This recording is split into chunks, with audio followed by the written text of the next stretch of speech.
പീരുമേട് പട്ടുമലയിൽ പ്രവർത്തിച്ചു വരുന്ന new star arts and sports ക്ലബിന്റെ ആഭിമുഖ്യത്തിൽ വയനാട്ടിൽ ദുരിതമനുഭവിക്കുന്നവർക്ക് കൈത്താങ്ങായി ഭക്ഷ്യവസ്തുക്കളുമായുള്ള വാഹനം പുറപ്പെട്ടു.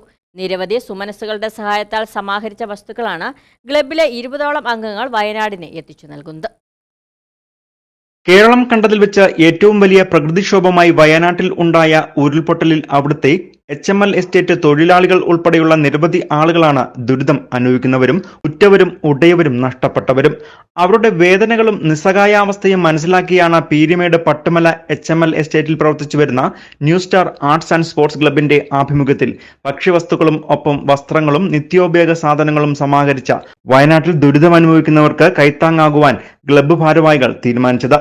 ഇതിൻ പ്രകാരം വണ്ടിപ്പെരിയാർ, കുമളി, പീരുമേട്, പാമ്പനാർ കൂടാതെ തമിഴ്നാട്, കമ്പം തുടങ്ങിയ പ്രദേശത്തെ വ്യാപാര സ്ഥാപനങ്ങളിൽ നിന്നും അല്ലാതെ ക്ലബ്ബുമായി നേരിട്ട് ബന്ധമുള്ള സുമനസ്സുകളിൽ നിന്നും സമാഹരിച്ച 1.5 ലക്ഷത്തോളം വരുന്ന വസ്തുക്കളുമായാണ് ക്ലബ്ബ് ഭാരവാഹികൾ വയനാട്ടിലേക്ക് തിരിച്ചിരിക്കുന്നത്.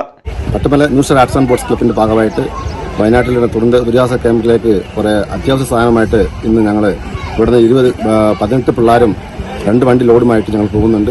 പാമ്പനാറാകട്ടെ, പെരിയാറാകട്ടെ, ഇതുപോലെ ഓരോ കടകളിലൊന്നും ഒത്തിരി സാധനങ്ങൾ കൊടുത്തിട്ടുണ്ട്. അവർക്കും ഇതിന്റെ പേരിൽ വളരെ നന്ദി അറിയിക്കുന്നുണ്ട്. വയനാട്ടിൽ സഹപ്രവർത്തകർക്കൊപ്പം നാട്ടുകാർക്കും കൈത്താങ്ങാകുക എന്ന ലക്ഷ്യത്തോടു കൂടി ഇവിടുത്തെ പ്രവർത്തിക്കുന്ന നിരവധി സംഘങ്ങളും ധനസഹായം നൽകുകയും ചെയ്തു.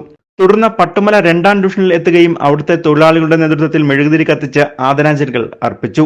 ഇത് ഒരു ചിന്ന കുഴു தான் நாங்க ஆரம்பிச்சது. பாம்பனாறு, பட்டுமல, പട്ടുമുടി, പിന്നെ എങ്ങൾക്ക് വേണ്ടി ഉദവി பண்ண എല്ലാവർക്കും ரொம்ப നന്ദി. ഒട്ടനവധി ജീവകാരുണ്യ പ്രവർത്തനങ്ങളാണ് 60ഓളം വരുന്ന അംഗങ്ങളുള്ള ക്ലബിന്റെ ആഭിമുഖ്യത്തിൽ കഴിഞ്ഞ കോവിഡ് കാലം മുതൽ ചെയ്തു വരുന്നത്. News bureau, Vandiperiyar.